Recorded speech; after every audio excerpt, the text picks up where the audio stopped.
दिल्ली में ऑक्सीजन की डिमांड कैसे कम हुई।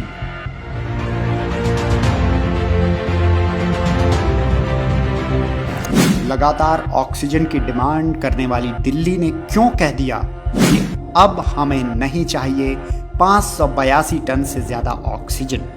पिछले करीब 15 दिन पहले कोरोना के केसेस एकदम बाढ़ की तरह से तेजी से आगे बढ़ रहे थे और पॉजिटिविटी रेट भी बढ़ के 35% पहुंच गया था।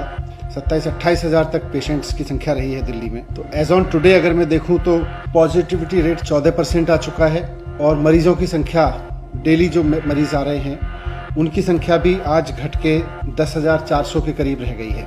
जितनी तेजी से केसेस बढ़े थे उतनी तेजी से दिल्ली में ऑक्सीजन की डिमांड भी बढ़ी थी, ऑक्सीजन की ज़रूरत भी बढ़ी थी।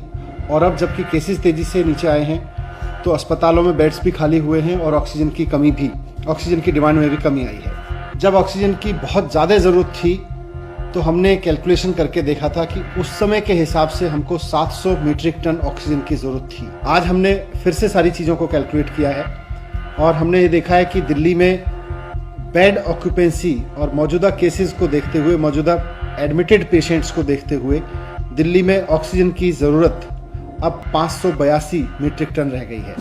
तो सुना आपने, खुद दिल्ली के डिप्टी सीएम कह रहे हैं कि अब अधिक ऑक्सीजन की ज़रूरत नहीं है। लेकिन क्यों? भारतीय जनता पार्टी का मानना है कि ये आम आदमी पार्टी की सरकार का ऑक्सीजन के ऑडिट से डर है। लेकिन आइए जानते हैं सच क्या है। दरअसल 22 अप्रैल को दिल्ली में कुल 26,000 से अधिक नए कोरोना मरीज पाए गए थे। पॉजिटिविटी रेशियो था 36% और इनमें भी ज़्यादातर मरीज गंभीर थे। तो ऑक्सीजन वाले बेडों की सख्त ज़रूरत थी और केंद्र ने दिल्ली के अस्पतालों में 8 प्लांट लगाने की जो बात कही थी वो पूरा ना कर सकी थी मोदी सरकार। ऐसे में केजरीवाल सरकार ने लोगों की जिंदगियां बचाने के लिए अधिक ऑक्सीजन सप्लाई की गुहार लगाई, क्योंकि दिल्ली में ऑक्सीजन प्लांट लग नहीं सकते और देश भर की ऑक्सीजन का कंट्रोल केंद्र के हाथ में है। लगातार आवाज़ उठाने, हाई कोर्ट, सुप्रीम कोर्ट के चक्कर काटने के बाद दिल्ली सरकार की मांग पर केंद्र ने 700 मीट्रिक टन ऑक्सीजन देने की शुरुआत 4 मई को की। जबकि इसी बीच अपने काम को पहचान बनाने वाली आम आदमी पार्टी की दिल्ली सरकार ने 40 से अधिक अस्पतालों में फ्रांस से मशीनें मंगाकर अपने प्लांट लगाने शुरू किए, जिनमें से कई अब काम कर रहे हैं।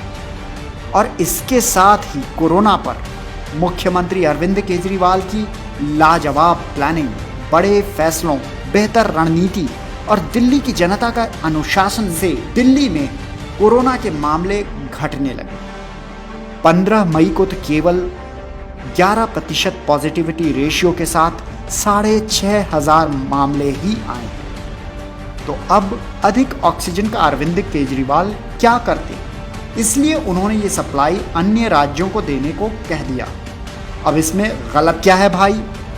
क्या भाजपा वाले यह कहना चाह रहे हैं कि केजरीवाल को अधिक ऑक्सीजन लेते रहना चाहिए था?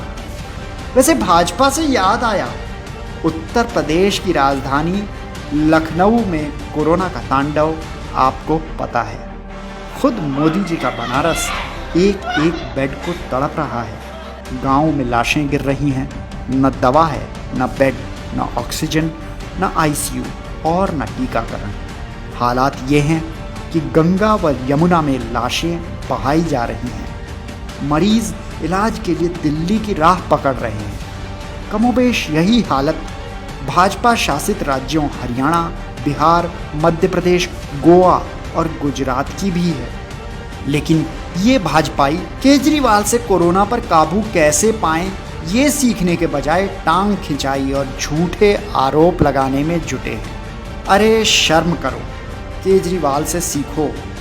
अफवाह फैलाने में लगने वाली मेहनत काम करने में लगाओ।